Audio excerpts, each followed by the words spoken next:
Usually, it's never good to intentionally make somebody feel insecure around you, because the difference between that insecurity and the insecurity that I'm going to be talking about in this video is that the first insecurity, they will respond to the sense of insecurity with attacking you because you become a threat, right? They will do whatever they can to feel secure, even if it means attacking and hurting you. This type of insecurity comes not from validation or the desire to get validation from you, but rather you are just reflecting to them their shortcoming and you have become a threat. That is not what I'm talking about. That's abusive. It is offensive. And that is completely disrespectful to do this. What I'm talking about is you want them to feel a need for you. You want them to feel a need around you, a need that you can meet. The safety you give them, the sense of acceptance that they feel in your presence, once they leave you, reveals a sense of discontent inside. So once you return, they'll have a sense of, I don't want to feel that lack anymore. And so because of that, it creates an underlying insecurity, a natural insecurity. It's like the child who loves his mother and doesn't want to get away from her. They may have a perfectly healthy relationship, but the point is that it's his love creates an insecurity that pushes that kid to want to be around his mother. So it's very important that you guys understand this, because every time I make this type of video, people seem to never really hear what I just said to you guys. And the reason why it's this: everyone possesses a delicate ego that remains concealed beneath a facade of security on the outside. And behind this mask, behind the mask we wear lies the feeling of uncertainty and emptiness. Every single one of us. Your task then is to unearth these doubt and anxiety, leveraging them to guide individuals towards success through your influence. So, and the beauty about this is that when people genuinely like you, when they have an affinity for you, this happens naturally. In fact, you can potentially open up wounds in a person without even knowing it, because they like you so much. You make them feel they're so comfortable in your presence that your absence reveals a deep state of unhappiness. So by ceding the moments of insecurity and hesitation, you position yourself as their rescuer, akin to a guardian figure. The sensation of lacking and yearning forms the foundation of all aspirations. This void in their mind becomes the space where you could introduce your charm, your presence, and your love, which would then entice them to enter your realm. Absent anxiety, without this anxiety, you can't do this. And this anxiety is a reflection of how much they like you, of how much they depend on you, or better yet, how much you fulfill in them, right? Because any addict will tell you that when you get a hit of your drug, when you don't have the hit of your drug, you feel anxiety. And you only feel anxiety because you are addicted to that. And so in your very nature, in just who you are, you create this type of anxiety. That's why you don't have to try so hard. You really don't. You just have to be very cognizant of overexposing yourself, of being too polite, of not really being yourself around them is what really causes this to backfire on you. Let me explain to you why. You see, naturally when you like people, what you don't notice about people who like you a lot is that they're very sensitive, right? They have a hypersensitivity to the signals you send out. And this hypersensitivity tends to create illusions in their minds where they see things that are not there. Where if you don't text them for a few hours, they start thinking that maybe you found someone. Or maybe you didn't sleep over with them that night when you always do. And now they're saying maybe they're losing interest, you know?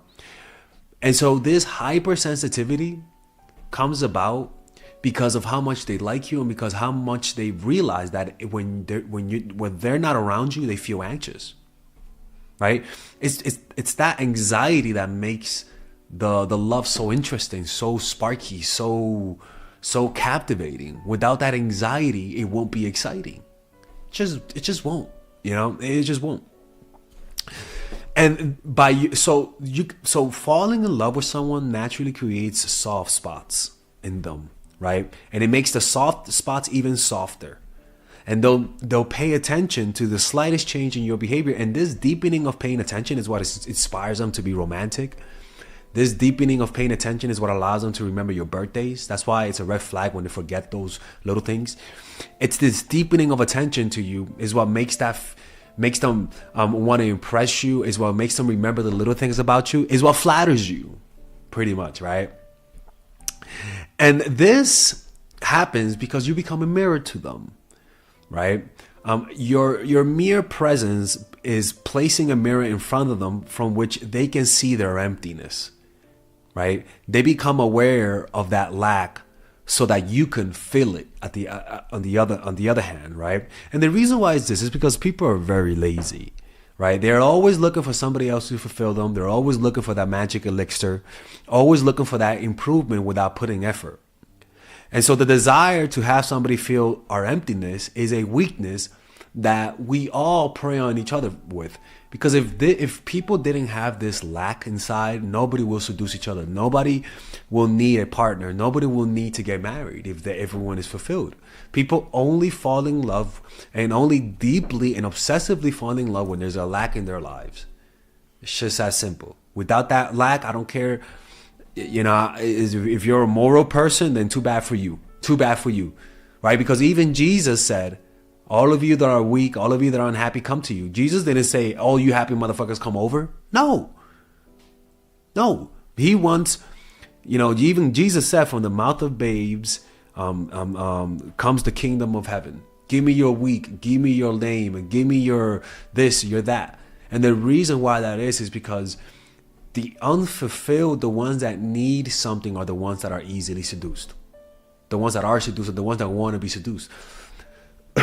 So there's plenty of people that this works on. This works on you, this works on me. In fact, the feeling of insecurity is a very thrilling feeling because you have no control over it. And that's what makes it so much fun. If you let go of the control and are not afraid to get hurt, these type of experiences are very, very, very pleasurable, right?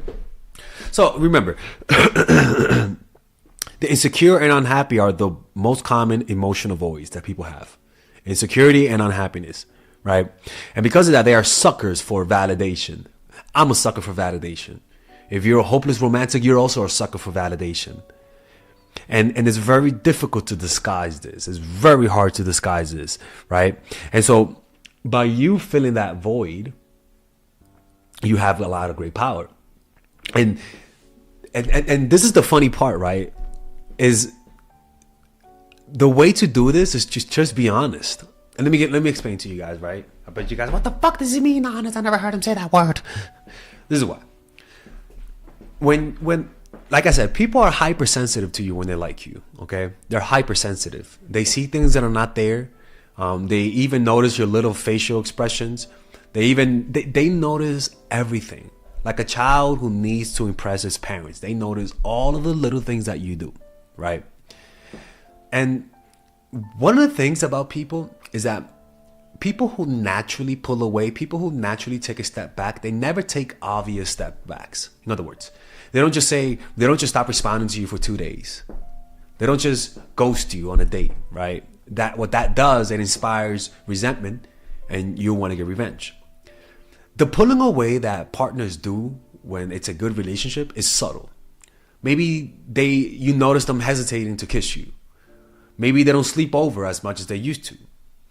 Maybe there's a certain lack, there's a less emotion when you're around them. Maybe they talk a little bit less. Maybe their body language is usually facing you. Now their body language is slightly turned in this direction. Things that are not noticeable, but if you're hyper vigilant, if you're hyper aware, you're gonna notice that and make connections that are not even there. That's just what's gonna happen, right? And what tends to happen though is that when you like someone, this is something that doesn't happen. You stop being honest with them. You stop criticizing them when you feel like they do something wrong. You don't show them that they're mad when you're mad. They don't clean the dishes, and because you like them, you don't tell them that they gotta clean the dishes. When you wanna go on a date, but then you change your mind, you don't change your mind. You just go because you don't want them to feel bad, right? You don't desire your own space, and even when you desire your own space, you don't express it. You don't have those uncomfortable conversations. People, uncomfortable conversations, talks that you have to have with your partners, you know what they are. Everyone has them. Uncomfortable conversations creates a reconciliation after you guys talk about it that actually strengthens the bonds that you have. But in that moment of having those tough conversations, insecurities come up. And then once you guys talk about it, naturally you're gonna feel a visceral feeling of almost like stitching up a wound, and that brings them closer to you. Even if you start acting sporadic because maybe you're a little bit more busy at work, what you will notice is that they're gonna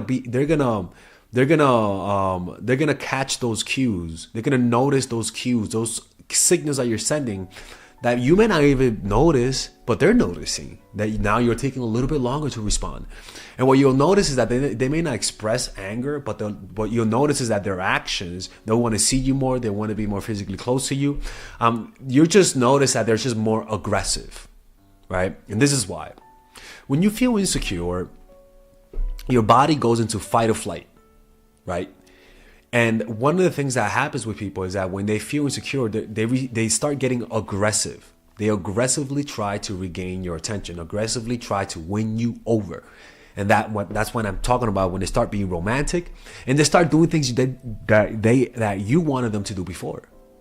And a lot of the times this happens when the person is genuinely losing interest or genuinely stopped liking them. And now all of a sudden, once they stop liking them, they want them. And you're like, dude, I don't want you no more. Chick, girl, I don't want you no more. But it's only because now you're allowing them to feel insecure in your presence. When you like someone, this is something that you don't do. You really don't. Honestly, you just don't. You start doing this. You start doing exactly what I said once you mentally check out. Once you say, you know what, I got to break up with this person, but I don't know how to tell them. So in the next few days, weeks, or months, you start being there, but you're not really there. Like your body's there, but your mind is not. And they're going to notice it. Yeah. And you're going to notice them doing more. The person who was cold all of a sudden is the warm one. That's just how that works. So the key to this is, like I said, just be honest with them.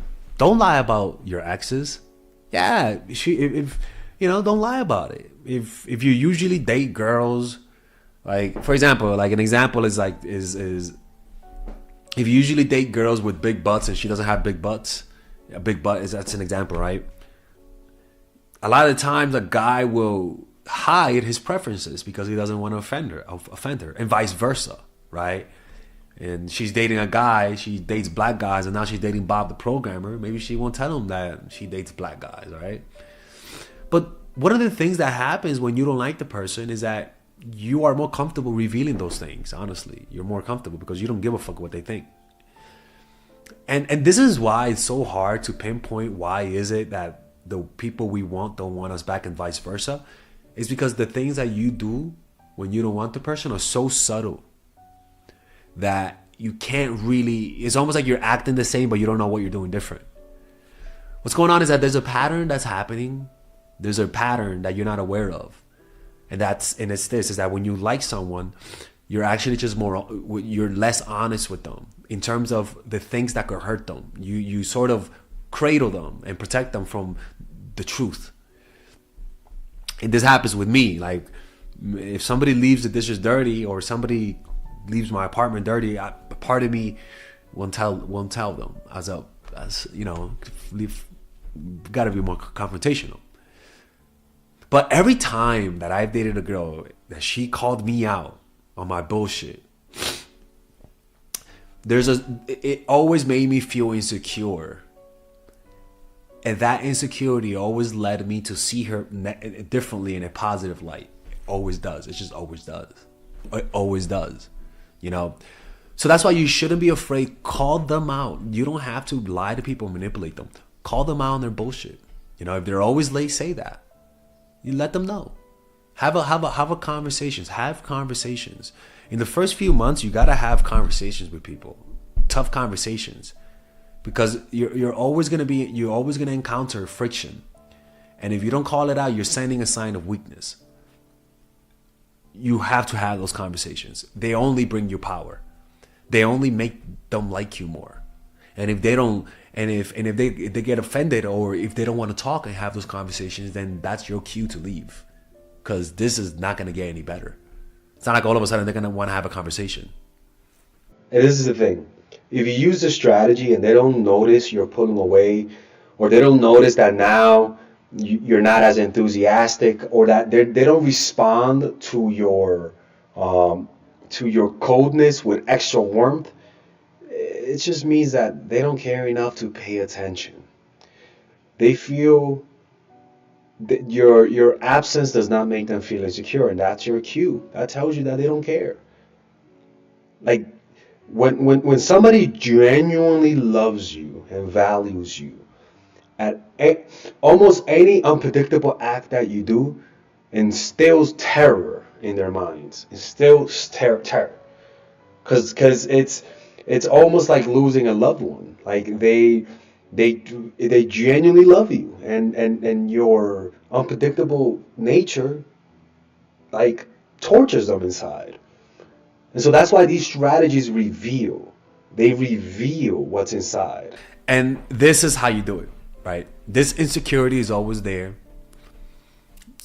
When they stop loving you, you'll notice the insecurity goes out the window.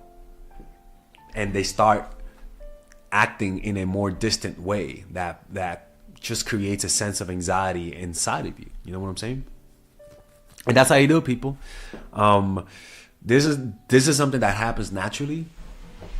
And all we're doing is that we're stopping the natural process because we don't want to hurt their feelings. We don't want them to feel bad. Don't give a fuck. If you have to offend them because they always leave the dishes dirty, let them know. An example was like I had a classmate named Brad in art school, and this shows you the difference in my personality, right? We had like our tissues to clean the brushes, and they kept using his. And I remember the second day of class, he was like, guys, don't use my brush. Don't use my paper towels no more. Go get your own. He told the whole class that. And we were like, holy shit. But I remember the sensation that I felt was that now I want to, it made me act nicer towards him because I now know he has that side. So you're a little bit more cautious around him. And this extra caution, if you really observe the feeling of it, it's almost like your emotions are more nimble. It's almost like your emotions are more shakeable. You could shake it's like there's almost like a fear of triggering that side of him. And it's felt in the desire to, rather than trigger that more nasty side, I want to trigger that happy side. And you could see how that insecurity makes me treat them with respect a little bit more, because I don't want to see that nasty side of them, because I know there's a nicer side. But then when that happens to me, personally, I don't mind, honestly. It's in my personality to give people stuff, you know what I'm saying? But if I was in his position, I would not tell people that. I would not, you know? Like, I would keep it to myself. It would be good if I did, though, right? And then it just shows you my own insecurities. But the truth is, human nature, people don't push you away because of that. In fact, they respect you more. It's the complete opposite. Your emotions tell you and give you the illusion that it's the opposite. But the truth is, if you actually observe your experience, if somebody does it to you, you'll notice that you're actually more receptive to them. Just people, man. I didn't make people, man. That's how people are. Anyways, if you guys want to learn more about this, you guys can work with me one-on-one to get one-on-one coaching. Okay? And I'll see you guys later. All right, guys. We're going to have a brief intermission so that I can tell you guys about our new bundle that we're doing, where you guys can purchase all of my courses and get it at a discount. So this bundle is pretty much the bundle where you could just buy all of my courses. You could buy Nice Guy, which is a training course on how to come across more assertive, how to come across more confident, how to not give off nice guy vibes. You guys can get access to Dark Game, which is my full dating course on how to meet women in different scenarios, how to attract women, how to make sure you don't come across as creepy, and essentially how to act like a man and not act like a doofus, to be quite honest with you. And you get all of these bonuses, which is the bonuses of Dark Game, the bonuses of Practical Mastery, which is about how to master a skill, Social Mastery, which is how to master your social life, and the Laws of Human Nature, which is a book club videos that I had dissecting Robert Greene's book. All of this is naturally at around naturally is at $346, but you guys can purchase this bundle and get it at what's the price again? Get it at 238 pretty much. So you guys can purchase it right now. It's a money back 30-day money back guarantee.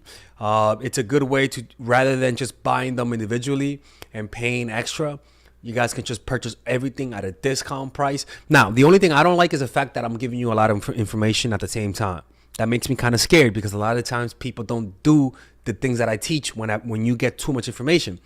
But I've gotten too many requests to do this, so I'm just satisfying you guys. Purchase it right now by clicking on the description down below where it says purchase the bundle. All right, let's continue with the video.